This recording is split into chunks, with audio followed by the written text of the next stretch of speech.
malamu papa tosengi molingisi mpona mongao nyonso tosi tolekisi lingisa biso tala kati na biso na ndenge oza kati na biso nyonso ya satana tozali koboya yango ntango nyonso mpe tozali kotelemela kati na balakisi kokamba biso na kombo na Yesu Kristo. Amen. Tozali esika oyo wana balakisi na biso ya mosali ndakisa malamu oyo tozwaki mosali kosala na kati na molimo mosantu, kosala kati na molimo mosantu, kosala kati na molimo mosantu. Tozali kozwa ndakisa tozwaki Yesu Kristo ya liboso andimaki amisalaki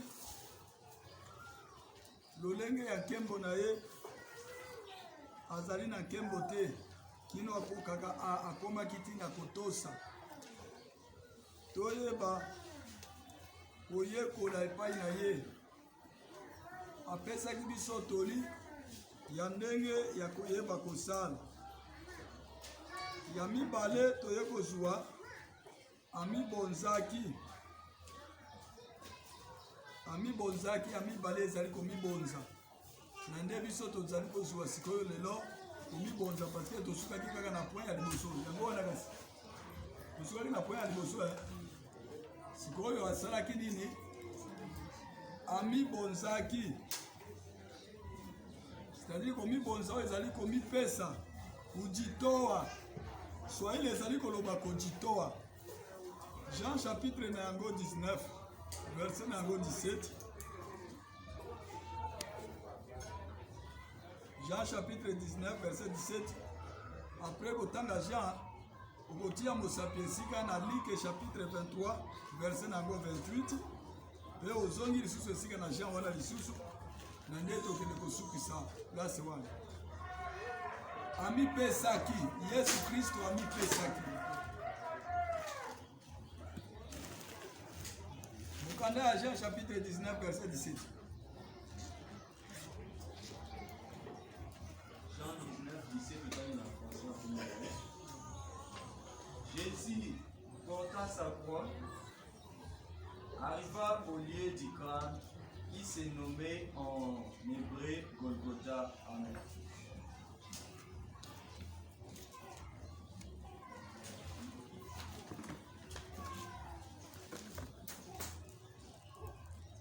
Yesu amemaki ekulusu na ye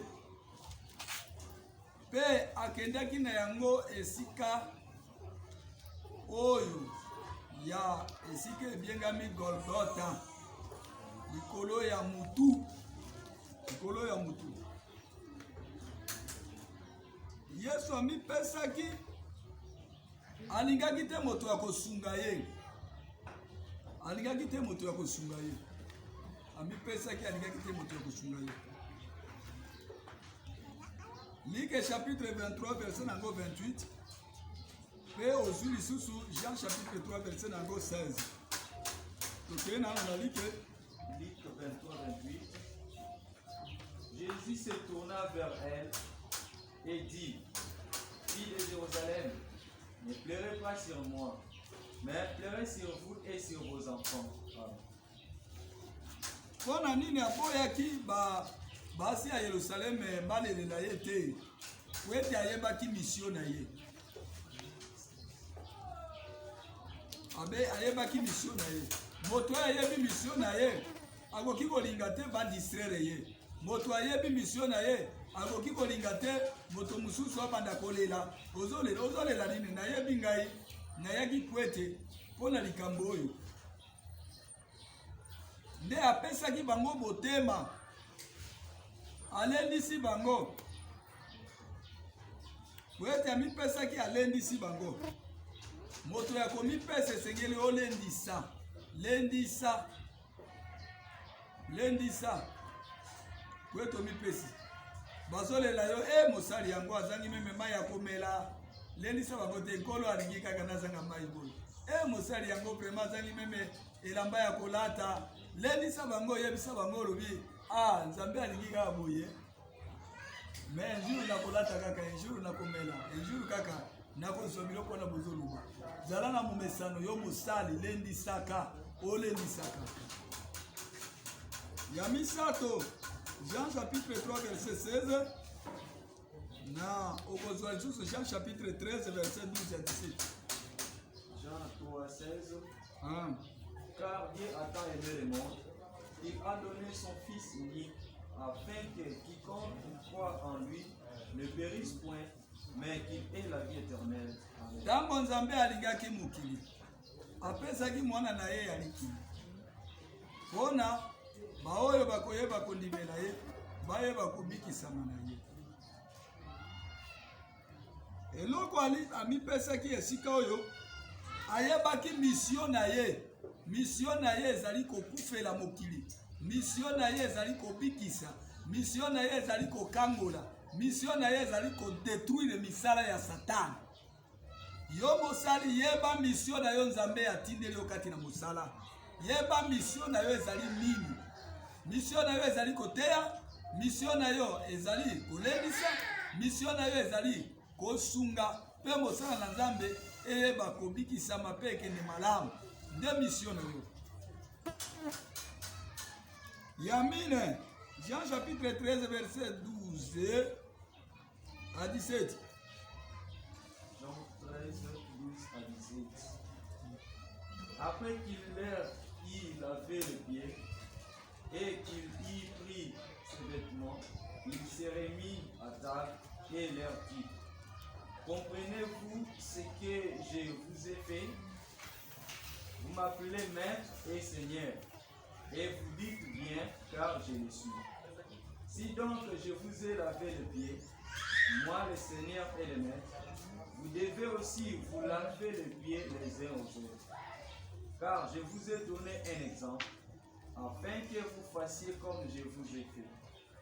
En vérité, je vous le dis, le serviteur n'est pas plus grand que son Seigneur, ni l'apôtre plus grand que celui qui l'a envoyé. Si vous savez ces choses, vous êtes heureux pourvu que vous les pratiquiez. Amen.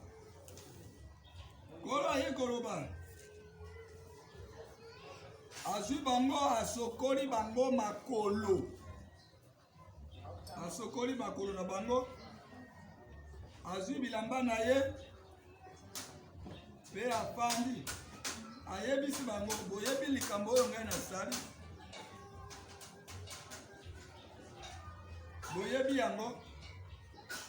Bozali kobenga ngai nkolo. Pe bozali kobenga ngai molakisi. Bozali kobenga ngai molakisi pe bozali kobenga ngai nkolo. Bozali koloba malamu. Kasi ndenge ngai nazali nde bongo.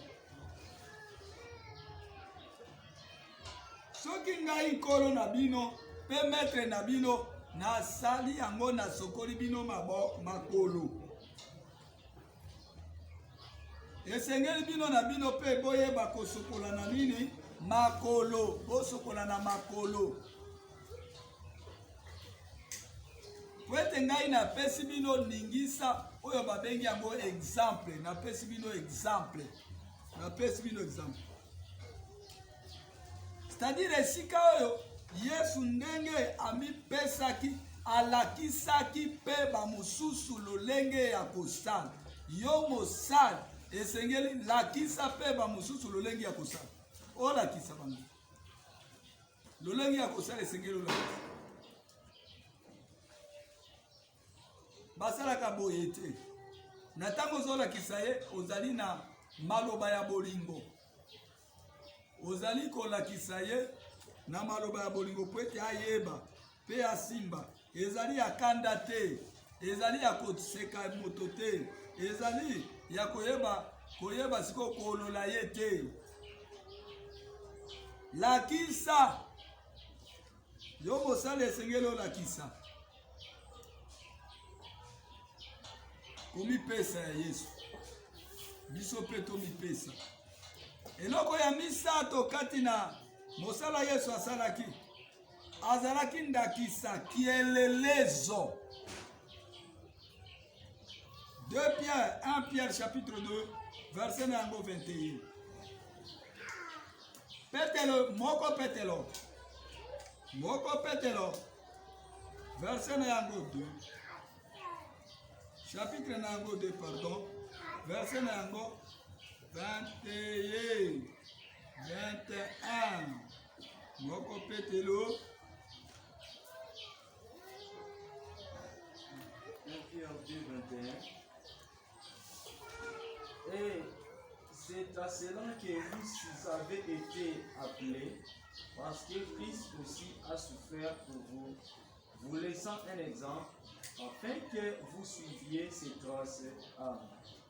Pona yango nde bobiengamaki pona yango pwete Yesu Kristo anyokwami pona bato pona bino pe atikelaki bino exemple ya kolanda. Bolanda matambe na makolo na ye. Soki Yesu alalaki nzala, yo pe okolala nzala yo mosali. Soki Yesu bazwaki bapesaki esika ya kolala, yo pe bakopesa esika ya kolala. Soki Yesu bato bamitungisaki akolia nini, akotambola, akolata ndenge nini, yo pe bakotungisa bomo. Me soki Yesu anyokwamaki, yo pe okonyokwama lokola ye. Na soki ozali konyokwama pona sango malamu ezali bien, ezali malamu. Ya mibale 1 Pierre chapitre 4. 1 Pierre chapitre 4 verset nango 1. 1 Pierre 4, 1. Ah. Ainsi donc, Christ ayant souffert dans la chair, vous aussi armez-vous de la même pensée. Car celui qui a souffert dans la chair en a fini avec le péché. Amen. Wete ete Kristo anyokwamaki nchoto na ye pona biso. Bino pe bolata lolenge wana pe bolata posa wana pwete boyeba konyokwama na kati na nchoto na bino ya masumu. C'est-à-dire, yeba ete mosala na Nzambe kaka esengeli soki minyoko ye nandima yango pe nakende liboso nazonga nsima te. Motema esalaka pasi me oyebi un jour polo akofutanga. Un jour oyo pe ekosila. Oyo pe ekosila. Esengeli tonyokwama pona sango malamu. Tonyokwama pona koteya. Tonyokwama pona kosalela nkolo. Esengeli tonyokwama. Kotambola na makolo sa mutuka ezali konyokwama. Kolala libanda pe mbula ezali kobeta yo ezali konyokwama. Kozanga moto ya kosunga yo ezali konyokwama. Na tango moto azofungola ba paroisse ezalaka pasi vraiment. Soki bapesho historique ya paroisse tozofungola paroisse ndenge paroisse na paroisse tena ndenge na yango.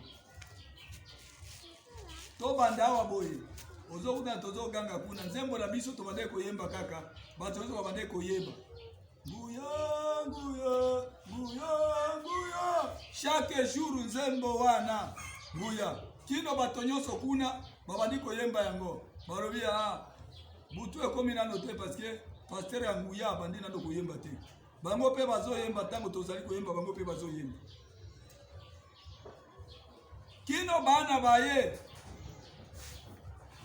tozoyemba nzembo wana esimbami bana yango bakomi ba mikolo papa na bango bazoloba lobi papa nzembo na biso ya nguya boyembaka yango esu na église te ekomi kaka bamama bolambuka sio nzembo na biso ya nguya ekendaki wapi esalaki mosala tozwaki lopango pe totongi pe tokomi epai na biso Nzambe ayalolaki biso nde tobande kobonde me makambo nini tozwaki balobaki makambo ebele ezali na esika ya kolala ozola na mabele ozali kozanga bapesa yo biloko ya kolia ozolia kwanga na mai ya lobo ya sukali omeki nano yango te meka nano yango kaka kwanga na mai ya lobo ya sukali utafuni pe omeli pe olali osi omekaki yango pona kaka sango malamu pona sango malamu bana bazoya kosika bivio ya lali kolemba nazolala esika na zelo nani ya koyamba ngai na ndako na ye wana tozana tambula tozofungola tambula bana nyonso bazingeli bazosika alali ko na zelo okozwa itoko wapi place wana tu bandi mala moko veye bandi na bandi koteya nani mokolo ndako wana Yesu alingi yo ti te ya bandeko wana boy ti apesi ngai siko place ya kokota tubandi veye na nde église ebandaki. C'est-à-dire kofongola église koteya sango malamu kosalela nkolo ensemble ezali kaka minyoko ezali te nyekese okutani paroisse ekomi na bato 20 ekomi na 40 ekomi na 100 olobi wi obandi nano kokwafe bazokanisa okopesa omai bakanisa okomemela ofufu bwandeko banda obanda zero nde oyeba minyoko banda na mitendi bisika bikaukie na bakongo nde omona sikoyo kimona meso pe oyeba vraiment musala nzambe eza ndenge nini kende kobanda na Brazzaville kota esika na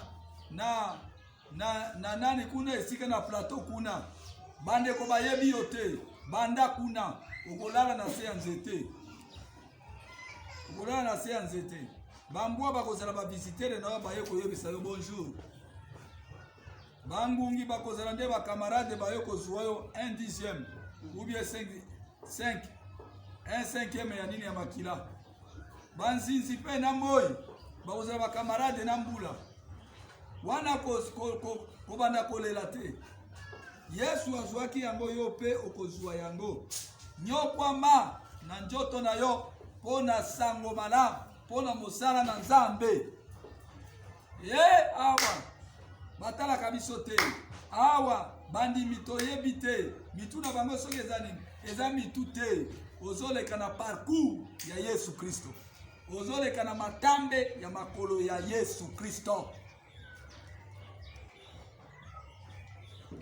ya mibale nde tokomaki ya mibale 1 Pierre chapitre 4 verset 1 nde esika biso tuli sikoyo avantage na yango ezali nini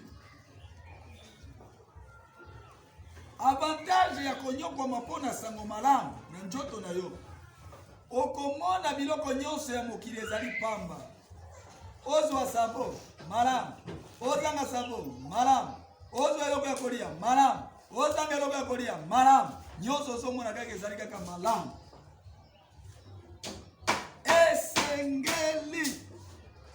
esengeli mosali esengeli akita nkolo na ye amata esengeli mosali akita nkolo na ye asala nini amata esengeli mosali akita nkolo na ye asala nini amata c'est-à-dire comment yo mosali ozali wana boye na nkolo na yo tika nkolo na yo azwa honneur tika nkolo na yo azwa nano liboso yo kozwa sima ozwa sima nalobaki liboso tozali na Yesu tozali na pasteur na azali likolo na yo mokambi na yo sikoyo yo kolinga ozala bien olati bien mais papa na yo alati na ye ya bongo kaka boye bana balati bien mais papa alati bien te tozoloba toza basali eza te toza bana mike amina ezali mabe eza malamu te yo kaka ozolia kaka bamisuni papa na yo banda misuni aliaki yango na 2015 kino lelo 2021 azwi nanu musuni te mais yo nde chaque jour obetaka yango otalaka te ndako ya nani na yo ya papa na yo te oyebaka te vi azali kovivre eza malamu te mais esika source na yo ya lipamboli bongisa tomona ka bongisa ka piscine mais ozali bongisa te piscine na yo lisi ba pamboli ozo bongisa yango te ezali ne pasi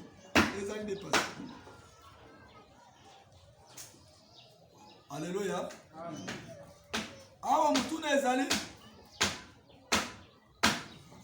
kobongisa ezali awa ndakisa Yesu asalaki ezali misato ya liboso asalaki nini andimaki yope ndima ya mibale amipesaki ya misato azalaki ndakisa mpona biso makambo combien misato yo oyeba kondima 2 ozala omipesa ondima pe ozala exemple mpona bakristo ozala exemple mpona bakristo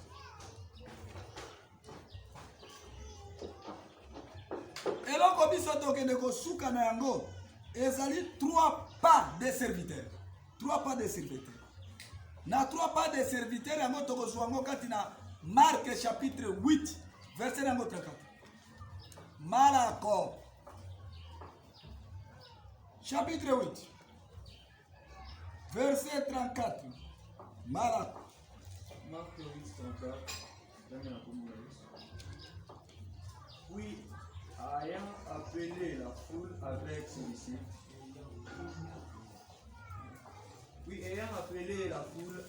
disciples il leur dit: si quelqu'un veut venir après moi, il renonce à lui-même, il se charge de sa croix et qu'il me suive.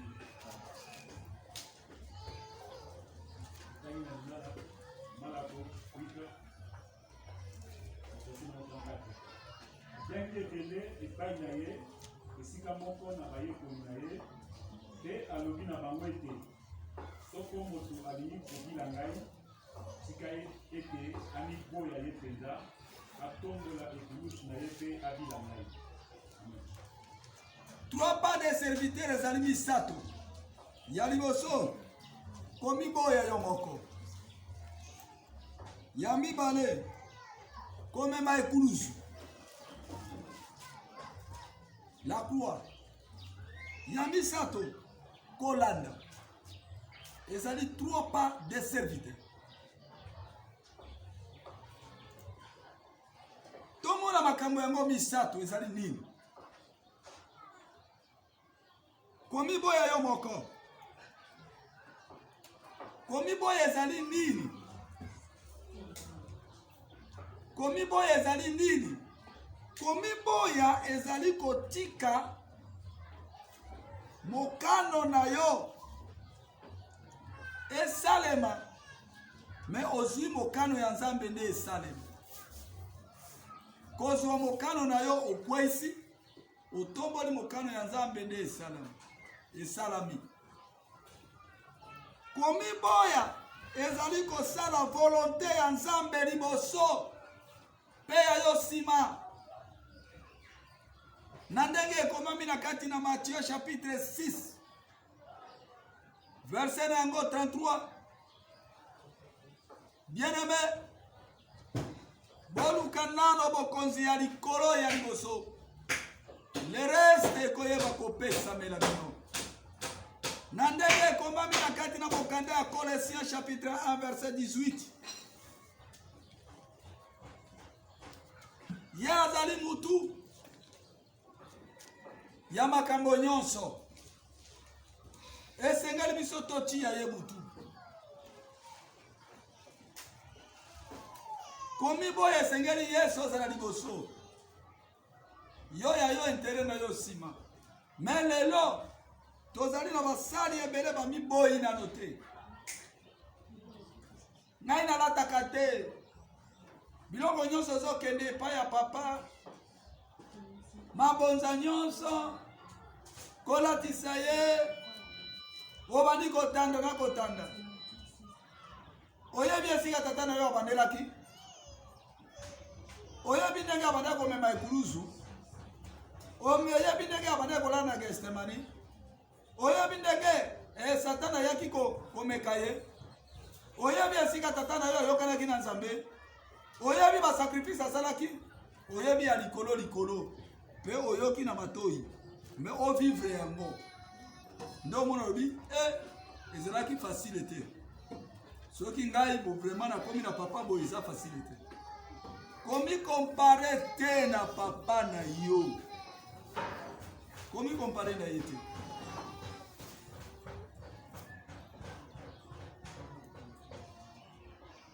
Komi boya.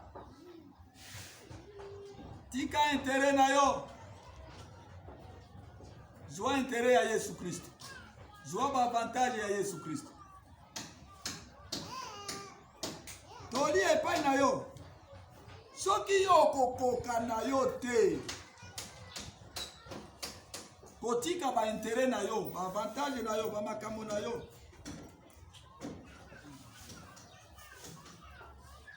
Oza mosali te. Parce que okozala mosali ya biteni mibale. Oyo komami esika na Matthieu chapitre 6 verset na yango 24. Matthieu chapitre 6 verset 24 elobi nini? Matthieu 6 24. Amen. Nul ne peut servir deux maîtres. Moto moko te oyo akoki kosalela ba mikonzi mibale. Où il ira l'un Wete akoyeba koboya mususu pe akoyeba kotosa mususu. où il s'attachera à l'un et Pe akoyeba komipesa na mususu wana komipesa na mususu wana. vous ne pouvez servir Dieu et maman. Bokoki jamais kosalela Nzambe na kosalela mbongo mosolo. Maman. Ulani uko kate kosala bongo. Nakisa wa boy. Moto ya salaki. Akokaki te ayeba koserve basali mibale. Azali petelo. Petelo. Chapitre na yango, Jean chapitre 21 verset na yango 3 4 petelo. Petelo azongaki ko luka lisusu mbisi. Yesu abimelaki ye. Na kotalisa mosala na ye. Atalisaki mosala na ye. Toke Jean chapitre 21 verset na yango 3 à 4. Jean 21, 3 à 4. Simon Pierre leur dit, je vais pêcher. Il lui dit, nous allons aussi avec toi. Ils sortirent et montèrent dans une barque. Et cette nuit-là, ils ne prirent rien. Le matin étant venu, Jésus se trouva sur les rivages. Mais les disciples ne savaient pas que c'était Jésus. Jean 21, 3 à 4. Simon na Petelo alobi na bango ete nakei koluka mbisi. Alobi na ye ete biso mpe tokei na yo. Babimaki mpe bayingelaki na bato mpe na butu yango babomi eloko te. Ekomi tongo Yesu atelemi na libongo kasi bayekoli bayebi te ete ezalaki Yesu. Alléluia. Amen. Nani mokonzi? Yesu. Bomoni makambo Petero asalaki. Aye baninga bakamarade. Ngai na moni mpia keleki. Ngene mpia keleki. Lakini nano kuluka mbisi parce que via za kuna na ba fileza binyama wana ibunga na note.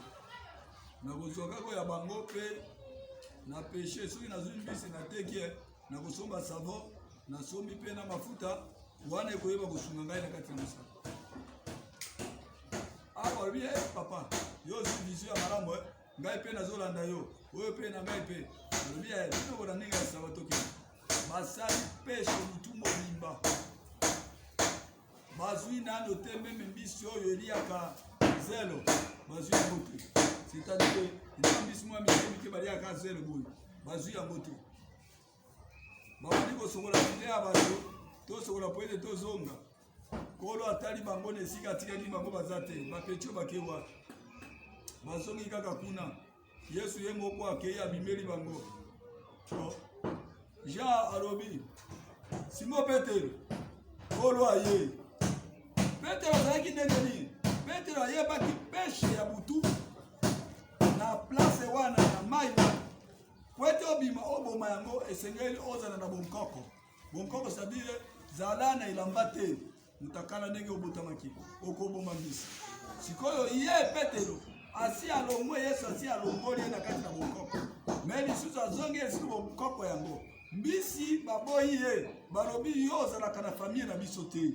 Baba oyo esengeli bazwa biso na ndenge ya bonkoko bazalime yo okomona na te. Bango nyonso bakimi na place wana. Bango nyonso bakiti na se. File na ezo ekende likolo. Mwaya kanga mwa ndambo eza te parce que azwaki bonkoko. Ezali na ebele ya basali na Nzambe basalaka tango amoni makambo indi azangi akei siko na ndenge ya bonjoto nakende kotala tata mwasi nakende kotala banoko basunga ngai po ete naye bakosala musala esunga ngai nazwa savo okozwa te bakofinga yo pe okozonga maboko pamba yoko kamwa te. Petero naye alekaki na kati na yango. Yesu ayokeli bango mawa akutali bango na bonkoko na bango bazosokola babosani alobi tombo yango oyo tozali na mai te esenge tosala ntolata balobi te file ya bato esenge tosokola kuna bonkoko. Jean alobi ngai nakotala bonkoko te alati na ye. Eske Petero amonaki Yesu te? Po ete azalaki na lolenge makanisi ya bonkoko miso esi ekufa mwaya komona Yesu eza te esengeli moto ya kolata ndi akomona Yesu. Na soki olati Yesu te mwaya omona Yesu eza te. Lata nano Yesu po ete omona Yesu. Soki olati Satani okomona Satani. Tososoli? Nde ye Jean alati Yesu alabi Simon Pierre kolo aye nani Yesu aye atala boye atikali kaka tosokola kaka azika mwe teni elamba akangi kaka sipi kaka kuna na se alobi ya botela biloko ya kolia oye basoki bakangi moto makasi esilaka azali na courage te koya yeyo okutani na pasteur yo zali wana boy omela masanga okotika la boy meme ya hotel te ose siko lilo bayenda lo bakitisa matisa mais yako yebiso mera te vie tika kana sungana na tika kaka nasira chali mabe Nzambe ali misanga na komela ka isute nenge okaminga nde Petero Yesu atuni na courage yo yekolo kamisi ozana bisi te eloko ya kolia tolia parce que toti yango moto ezalia wa boy to itatolia alabi nkolo nanga to bandi pêche oyo to bandaka yango na 19h mais biso to yaki to banyango na 17h to koti eloko moko te butu mobimba kino ko kutani biso ba 9h oyo to bandi ko sukola ba filet eloko moko te kola lobi mwana matabo tia filet na kati ko sokola lisutu te tia filet na kati tozo kende okoboma mbisi alobi papa ndenge biso to yebeli mayoyo mbisi ezala katikati te ezala pembeni Yesu alobi katikati poete yo oresi esengeli okota na mozindo kati na Yesu na soki okoti na mozindo te okoresire te soki ozali pembeni ba pembeni wana nini ezalaka pembeni ba miibi nde bazalaka pembeni ba criminel bazalaka pembeni pembeni wana bato na bikomo bafandaka pembeni okende kaka na pokwa pembeni ya balabala okutana bango batelemi mais okoti katikati na balabala okutani bato oyo bazana ekweli te bato ebele basali ebele baza pembeni mwaye baye bakomona kemo na Nzambe eza te mwaye sikoyo Nzambe asala kati na bango eza te mwaye baye bakosepela yango na Yesu eza te parce que baza pembeni meme papa wana azalaki na loboko oyo ezali ya kokauka ezali kosala boye loboko ya kokauka kosimba eloko moko te ye na ye pe Yesu ayebisi alobi telema katikati parce que abane koluka lobiko pembeni telema katikati. Telema katikati ya liloba. Zala kati na liloba parce que Yesu aza katikati. Azala pembeni te. Alléluia. Na yo mosali ozali awo. Esengelo zala katikati. Tango bakomi katikati ya mwaka munyama. Babwaki munyama kaka. Vraiment ezala ka impossible kuboma bisi katikati ya mai. Alipobenda, bisi mabanga ndeko to bibisi. Amona boya la. Petero bala moko afuka mbele bilongo epa na ngai na za mutu ya masumu. Esika wana nde Petero atubelaki. Petero atubeli. Est-ce que yo kotubela lokola Petero? Kolo asunga yo otubela lokola Petero. Bato nyonso en vrague kaka bali kotubela. Ndekolo alobi yo ozala nani mubumiyambi ozali munene péchere ya amen ya bato tozali wapi tozali wapi bana na Nzambe tango nyonso yo mosali ozomema milimo ya commerce na kati na service ozomema milimo ya bochangere na église ozomema milimo oyo esengeli omema te molimo moko toza na ye kaka za molimo mosantu azomema biso na kati na nzela ya solo mpe ya bobo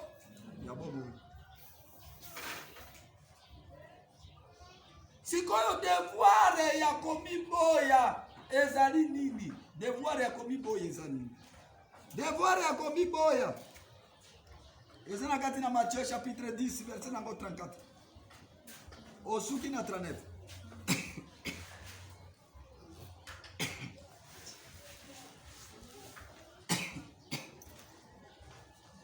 Pardon.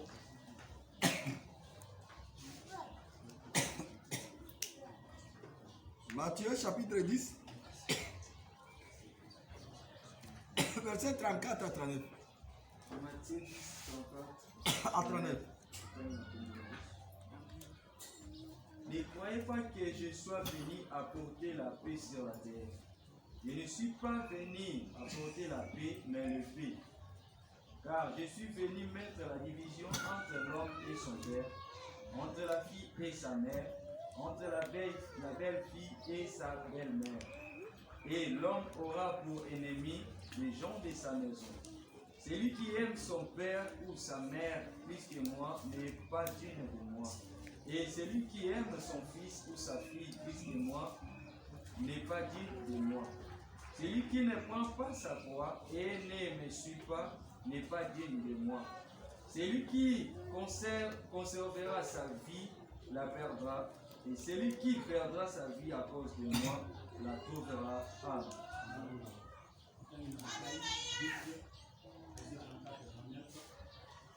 Bokanisa te ete na ye kotia kimia kati na mokili. Bokanisa te na ye kotia kimia na kati na mokili. Na ye kotia kimia te. Na ye kotia kimia te. Kasi na ye kotia mopanda. Zambi na ye kona kotia kaka kati na moto pe tata na ye. Na ye kotia kaka kati na moto pe papa na ye. Papa na ye. Na kati na mwana mwasi pe mama na ye. Kati na mwana mwasi pe na mama na ye. Pe na kati na mwasi pe bokilo na ye. Kati na mwasi pe bokilo na ye. Bayini na moto bakozala bato na ndako na ye moko. Baoyo bakoyi na yo bazali bato ya propre ya ndako na yo moko kaka. Ye oyo alingi tata to mama koleka ngai. Oyo alingi tata na ye, alingi pe mama na ye koleka ye Yesu Kristo. Abongi na ngai te. O abongi na ye, obongi na ye te. Te ye oyo alingi mwana mobali to mwana mwasi koleka ngai. oyo alingi mwana mobali alingi mwana mwasi koleka Yesu Kristo abongi na ngai te. abongi na ngai te. Ye oyo azangi kotombola ekulusu na ye mpe oyo azangi kotombola ekulusu na ye mpe komema yango mpe na kolanda ye abongi na ye te. ye oyo azali kozwa bomoi na ye oyo azali kozwa bomoi na ye epui azali kokumisa yango nde ye oyo akobungisa bomoi na ye mpo na ngai okobungisa bomoi na yo mpo na Yesu Kristo. Alleluya. Devoir ya liboso oyo na baoyo ina bango. Devoir ya mibale Luc chapitre 12 verset 51 à 53. Luc chapitre na yango 12 verset 51 à 53.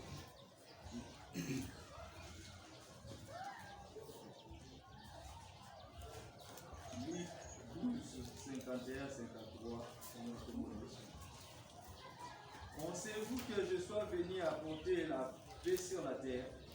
Non, vous dis-je, mais la division. Car désormais, 5 dans une maison seront divisés, 3 contre 2 et 2 contre 3. Le père contre le fils et le fils contre le père, la mère contre la fille et la fille contre la mère, la belle-mère contre la belle-fille et la belle-fille contre la belle-mère. Ah.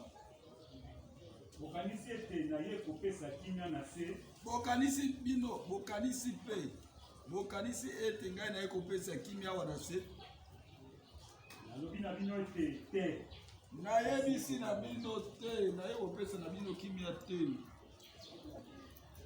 mpo ete longwa sasa iki bato mitano bakozala na ndako moko longwa sasa hivi bato mitano bakozala na ndako moko mpe bakokabwana misato bakotelemela mibale équipe ekozala c'est-à-dire misato contre 2 match yango eza matatu équipe ezalaka 11-11 ou bien 5-5 sikoyo bango bazali sikoyo koto oyo baza 3 koto oyo baza 2 équipe ekomi mabe mpe mibale bakotelemela misato mibale bakotelemela misato mpe bakokabwana na lolenge ete tata atemeli mwana mobali mpe mwana mobali atemeli tata mpe mama atemeli mwana mwasi mpe mwana mwasi atemeli mama mpe bokilo atemeli mwasi mpe mwasi atemeli bokilo.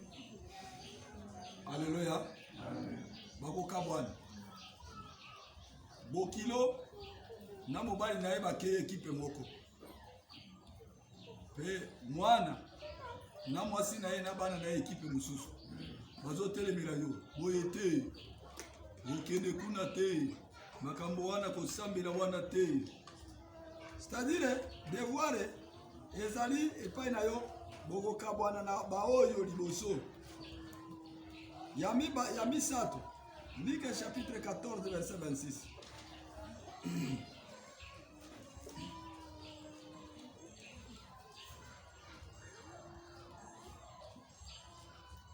Luc 14, 26. Si quelqu'un vient à moi, et s'il n'est pas son père, sa mère, sa femme, ses enfants, ses frères et ses sœurs, et même à sa propre vie, il ne peut être mon disciple. Yoka badeko oyo moto aye epai na ngai soki ayini te papa na ye ayini te mama na ye ayini te ndeko na ye mwasi ayini te leki na ye ayini te yaya na ye ayini te tata mwasi akoki na ngai te esengeli oyina nano bango tokei lisusu mokanda na Jean chapitre 12 verset 25 12-25.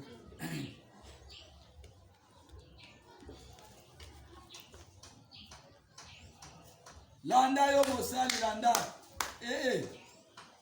makambo yango vraiment ye matata. Jean 12, 25. Celui qui aime sa vie la perdra. Oyo azali kolinga bomoi na ye akobungisa yango. Et celui qui est sa vie dans ce monde. Oyo akoyina bomoi na ye na kati na mokili oyo akobikisa yango. Alléluia. Boyebi kolinga bomoi na yo esenge na lata boye, esenge na bakanisa na suke boye, esenge na zala boye, esenge na za boye. Yano di bolala te na nyoko malibanda te. Olingi vi na yo, obungisa yango. Mais yo otiki nyonso pona Yesu Christ. C'est-à-dire yo bomoi na yo obungisa yango te. Awa tomoni makambo misato. Likambo ya liboso eza makambo mine. Balobi toyina baoyo nde okoki devoir ya liboso. Devoir ya mibale okabwana na baoyo. Devoir ya misato oyina baoyo. Devoir ya mine obebisa bomoi na yo. Mais Biblia awa ezali koyebisa biso kati na mokanda na 1 Jean chapitre 3 verset 15. Oyo moto azali koyina ndeko na ye azali mobomi. Mais kati na 1 Jean chapitre 4 verset 21 ezali koyebisa biso tolingana. Nde ezali mobeko oyo apesi biso. Sikoyo makomi oyo lobi boye. Toyina baoyo pe makomi elobi boye. Tolinga baoyo. Sikoyo nasala nini?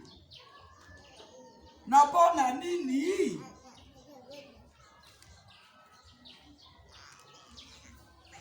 Tozu bozana ba réponse. Bo pesa biso ba réponse. Na pesi bino mokanda ya 1 Jean chapitre 3 verset 15. Oyo azali koyina papa na ye ou bien ndeko na ye azali mobomi. Na 1 Jean chapitre 4 verset 21 ezali koloba tolingana ezali nde mobeko apesi biso.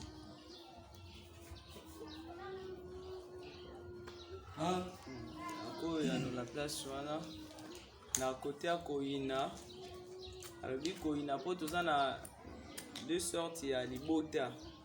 Lobezo loba ete osala malamu na moto nyonso kasi koleka na oyo ozali kosangana na ende place na lobi ke libota ya nzoto ezali na libota ya molimo ezali. Nde place wana koyina soki oza na libota kuna nzoto baza opekisa yo kosala mokano na Nzambe nde esika wana esengi koyina. Me kolinga eza nde na kati na biso bana na Nzambe nde moko ya nzala wana. Sikoyo koyina oyo balobi awa ezali yo koyina tata na yo te, okoyina mama na yo te, okoyina tata mwasi na yo te.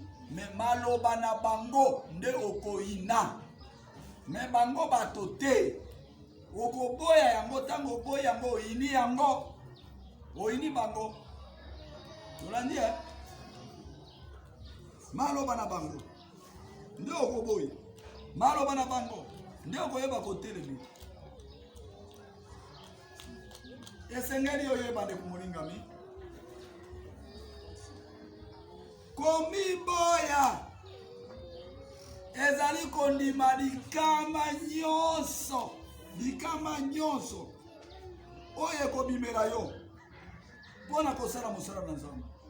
Komiboya ezali kondima likama nyonso oyo ekokomela yo mpona kosala mosala na Nzambe. Philippiens chapitre 3 verset 7 à 8.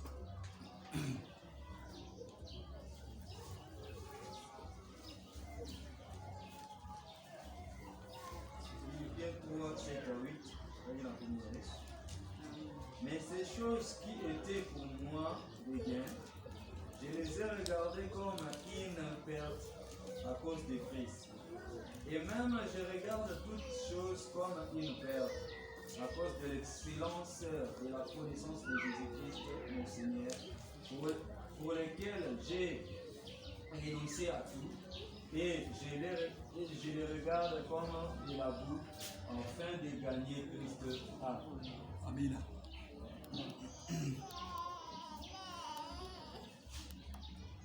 Alléluia. Amen.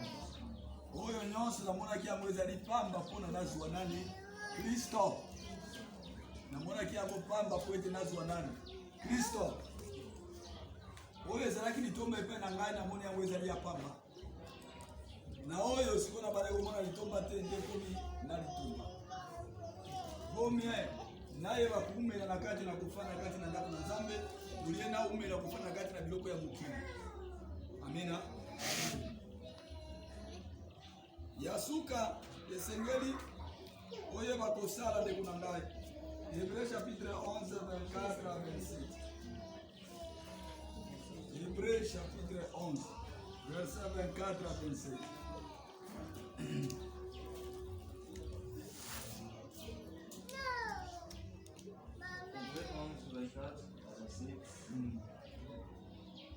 C'est par la foi que Moïse, devenu grand, refusa d'être appelé fils de la fille de Pharaon, aimant mieux être maltraité avec le peuple de Dieu, d'avoir pour un temps la licence du péché. Regardant le pauvre de Christ comme une richesse plus grande que les trésors de l'Égypte, car il avait les yeux fixés sur la rémunération. C'est par la foi qu'il quitta l'Égypte sans être effrayé de la colère du roi, car il se montra ferme comme voyant celui qui est invisible. Amen. Mpona kondima wana ezalaki mose mokolo aboyaki kotangama mwana na mwana mwasi na fami, aponaki kotumolama na bolozi esika moko na bato na Nzambe liboso na kosepela na bisengo na masumu koumela bobele mwa ntango moke. Atangamaki ete kotolama esika moko na Kristo eleki motuya monene na bikombelo nyonso na Ejipite. Nzambe atiaki miso na ye epai na likolo. Mpona kondima atikaki Ejipito, abangaki kanda na mokonzi te. Nzambe ayikaki kiko lokola ete azali komona ye oyo akomonanaka ye.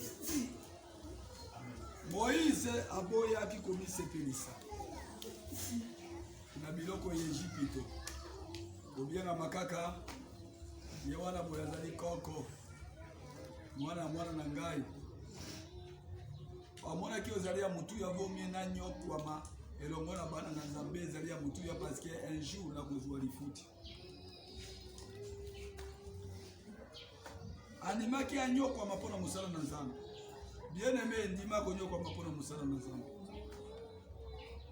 Kwete ezala bozwi munene oyo ezali na kati na Yesu Kristo.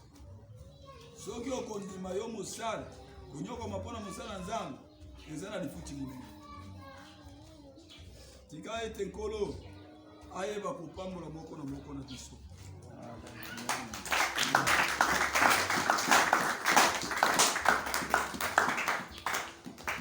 Mutuna uye koyambola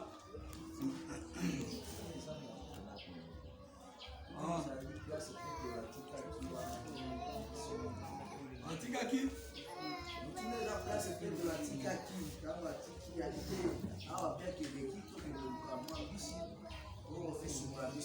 kwete crise elekaki kozanga sabo mafuta kozanga transport kozanga meme lamba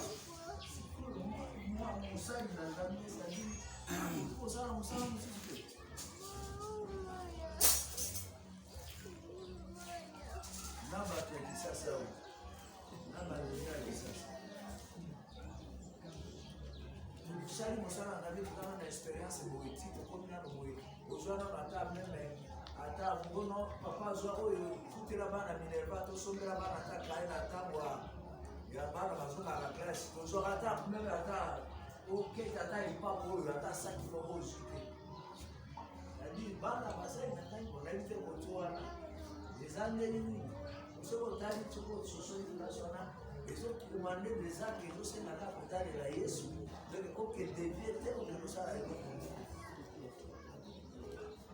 Réponse ezali wana ezali réponse ezali boye ezali katikati ya bato eza bango nyonso te oyo babiengami bakozala temple bango nyonso te bango nyonso te eza na bamosusu azali kosala nazali mpe aza mpe mosali na nzambe eza bongo eza na bamosusu bazali kaka temple akoki kosala mosala mosusu te ezali na ndenge boyokanaki na nzambe na yo ndenge abengaki yo abengaki bapetelo bakoki kosala mosala mosusu te nde abengaki bango bo esika oyo eyano ezali kaka moko yo esengeli yo mosali ozali awa yo ozali kolanda kozanga na yo fukama bondela kolo ngai nazangi opesa ngai nazangi boye na boye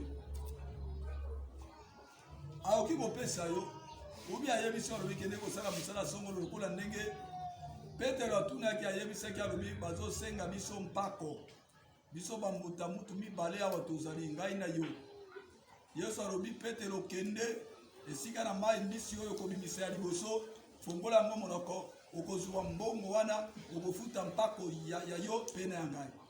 Yesu atindi ye na yo mosali ozali esika oyo yo mosali ozali esika oyo tika Yesu atinda yo soki atindi yo alobi sala boye eza malamu mais soki atindi yo nde ozomitinda ezali zero. Omoni Petero amitindaki azwaki esheki ntango Yesu atindi alobi kota katikati azwi resiti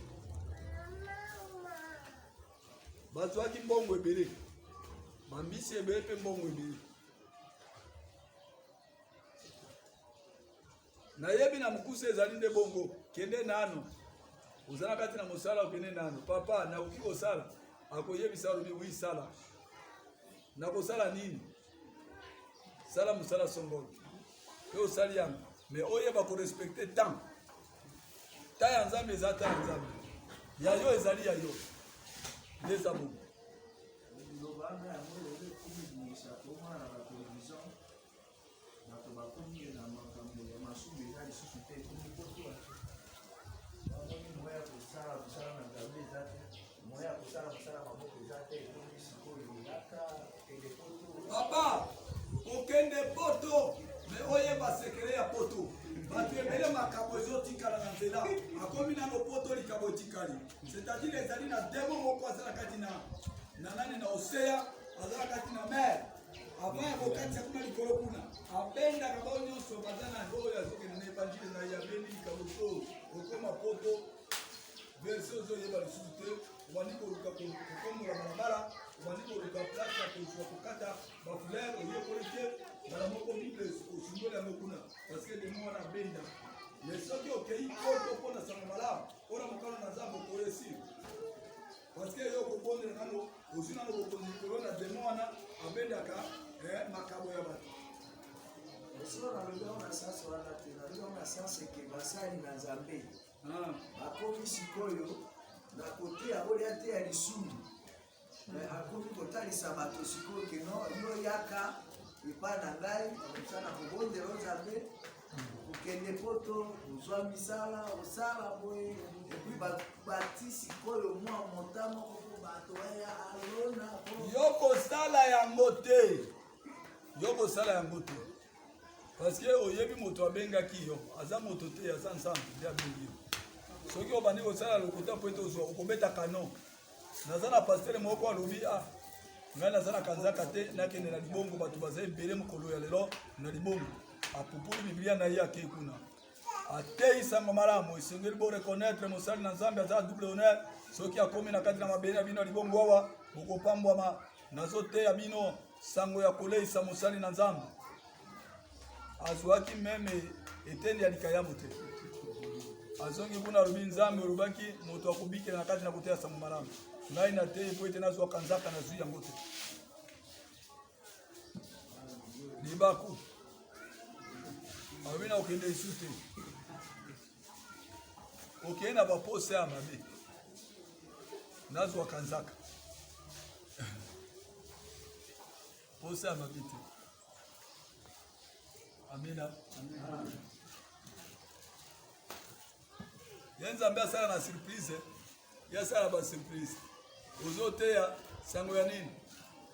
Bande kuna zotea sango ya Etienne. Lokola ebwele heyo kiposa ya kumela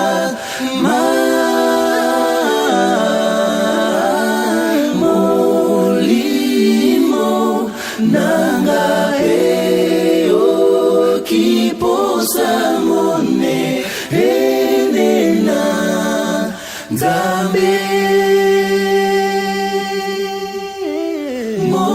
motema na mobima elingi pe ekomisio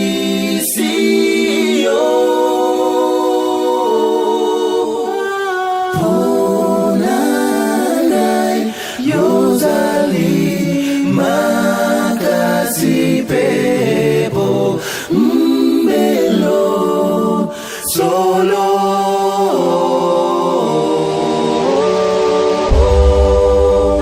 ayanola kana moto hallelujah ayanola kana moto hallelujah ayanola moto ambe ayanola kana moto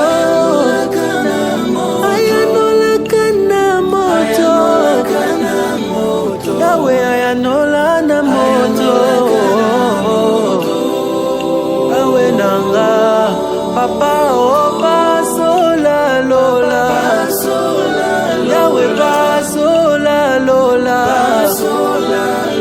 Pasola lole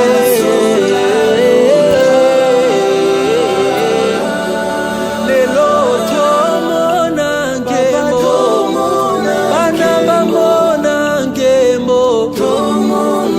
Yahweh tomona nkembo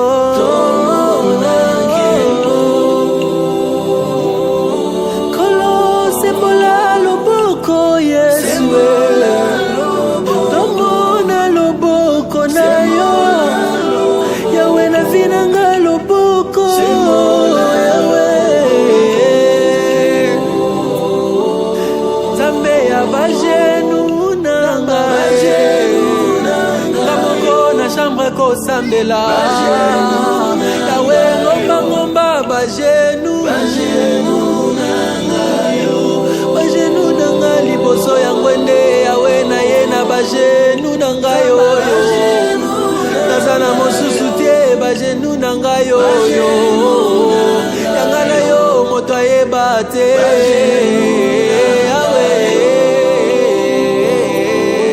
tango akolemba yo makasi ya mwana makasi ya bane moko azolemba azoloba nani makasi mosusu azolemba azoloba nani makasi na ntango akobela yo nde lobiko Yesu eza lobiko na baoyo bazobenga Yawe lobiko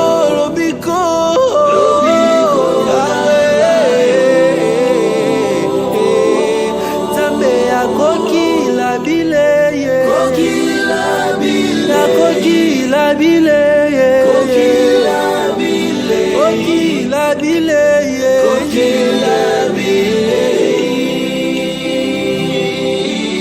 abitumba elombe mobalie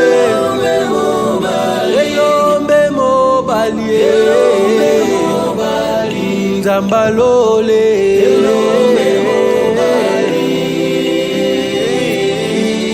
papa nanga ya